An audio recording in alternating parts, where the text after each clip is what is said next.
Hey guys, what's up? Welcome back here to today's edition of Intuitive Angling, and really appreciate you guys spending some time with me, coming by the channel and watching it. Always much grateful for that. And guys, today we're going to be talking about chatterbait colors, bladed jig colors. I sort of want to give you guys sort of a foundational approach on how to pick the color and how to create different looks with your chatterbaits as far as terms of blade colors, skirt colors, trailer colors. We've touched upon this in the past a little bit, and YouTube is full of chatterbait information. But in this particular video, I sort of want to go into a little bit more specific detail conditionally as far as water clarities and sky conditions. It really helps you get a few more bites if you sort of follow some of these guidelines there.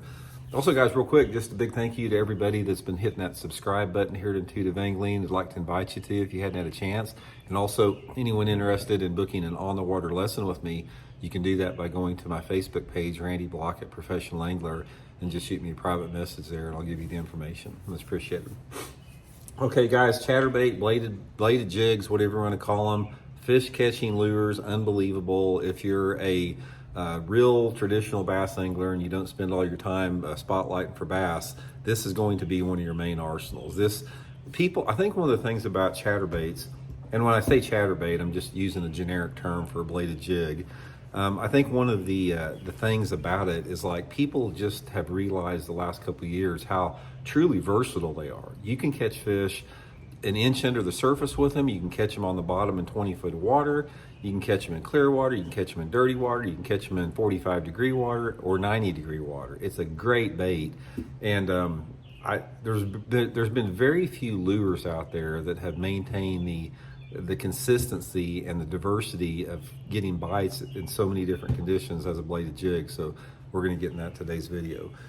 So first of all, I want to talk a little bit about colors, as far as giving you a sort of a baseline as far as, selecting colors based upon, some conditions that really make an impact on it. Now, one of the primary things here, guys, is when you're talking about colors, like, if you use like a chartreuse or white or something like this, obviously people look at that and say, well, you're trying to resemble a shad because the fish are feeding on shad.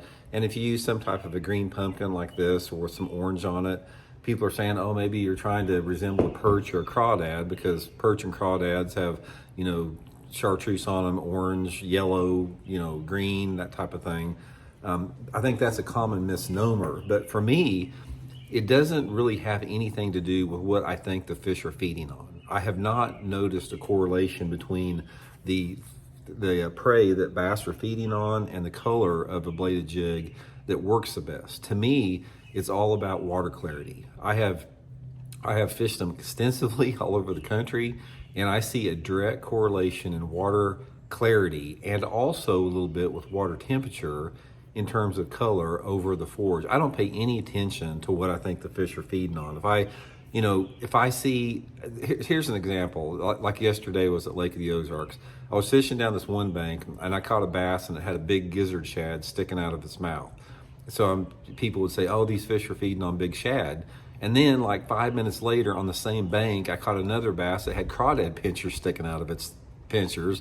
So they're saying they're feeding on crawdads. Bass feed on whatever they can get. So don't get locked into that. So here's some guidelines on choosing colors out there. Now, first of all, bladed jigs, as far as, which ones you want to use, there's a lot of good ones out there. I will put my Tackle Warehouse link in the description here, guys, to the bladed jig section if you guys want to get some. But the main ones I use, I like this Earth Shaker here. This is a really good one. This is sort of an under radar. They come with a lot of good different blade colors like this. I use the old original Chatterbait probably as much as anything, just the old school Chatterbait.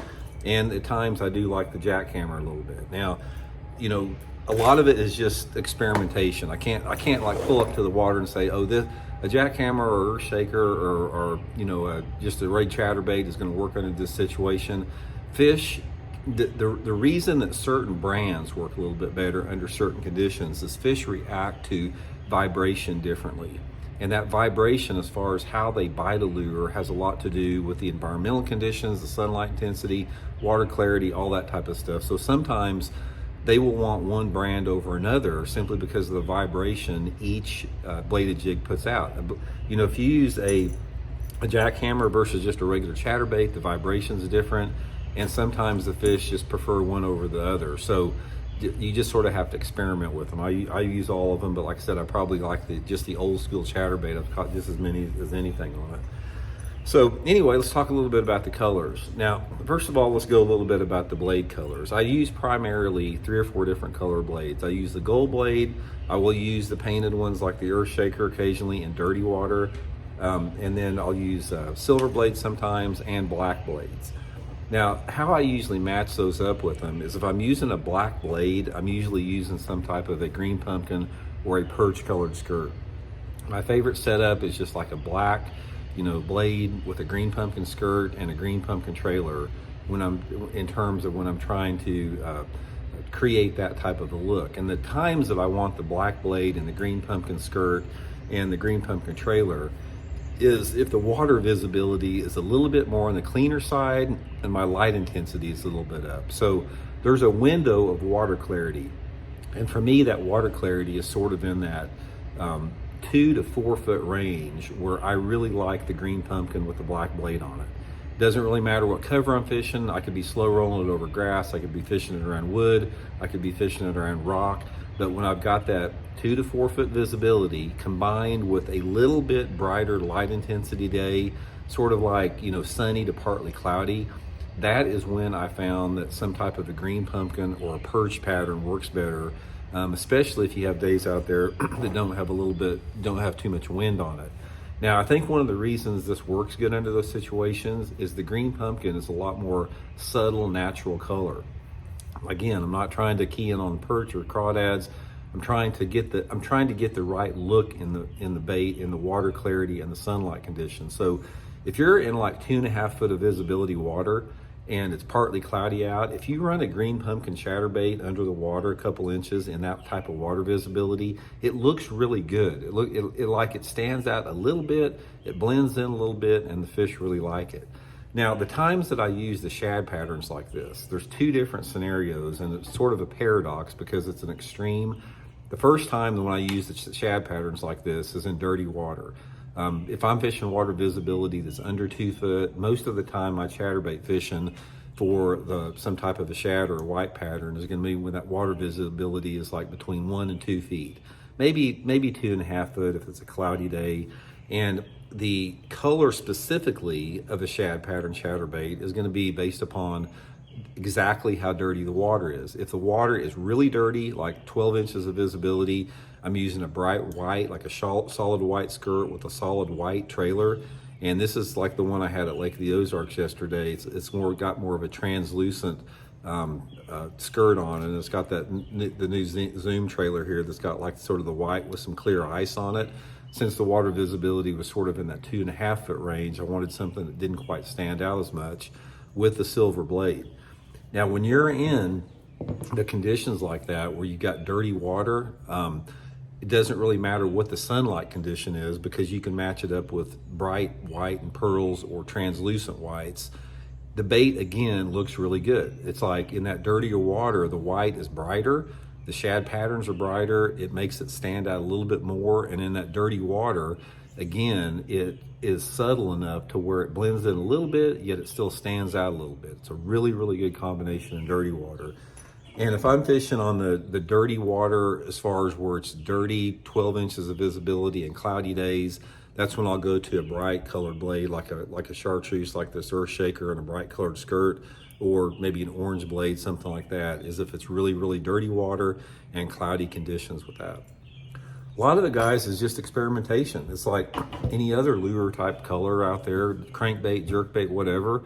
You don't really know until you change up and experiment a little bit. But one of the best ways that you can dial in to the specific color that's the best is if you catch a couple fish, say you catch a couple fish on the setup that I'm using right here, and you know that they're biting the chatterbait, you know that they're biting that type of a horizontal reaction type lure, that's when you want to dig through your box and try a couple different colors out there. Find the ones that you're getting the most bites on and you're getting the bigger bites on, because a lot of times you just don't know. Prime example, I'll give you one prime example before we get done with the seminar. I was fishing a tournament down at Kentucky Lake, an FLW tournament. This was quite a few years ago, probably 10 or 12 years ago. That's back when Kentucky Lake still had grass on it. And I was fishing a green pumpkin chatterbait over the grass. And there was one other guy fishing this area that I was fishing, and he was throwing a shad pattern chatterbait. In practice, he told me he caught like a 20-pound bag on a shad pattern chatterbait. And in the tournament, he only caught one fish the first day of the tournament, and I caught 22 pounds of fish on the green pumpkin chatterbait. And the only difference was that we had a little bit different light intensity. It was a little bit brighter the day of the tournament, and that subtle difference made all the difference between him catching one fish and me catching over 20 pounds of fish just with color out there. So you get around them, experiment until you find the one they're hitting on, and just stay with that. So anyway, guys, hope it helps out. Again, I'll link my bladed jig links in the description of the video through my Tackle Warehouse link if you guys want to stock up on them. And we'll talk later. See you guys.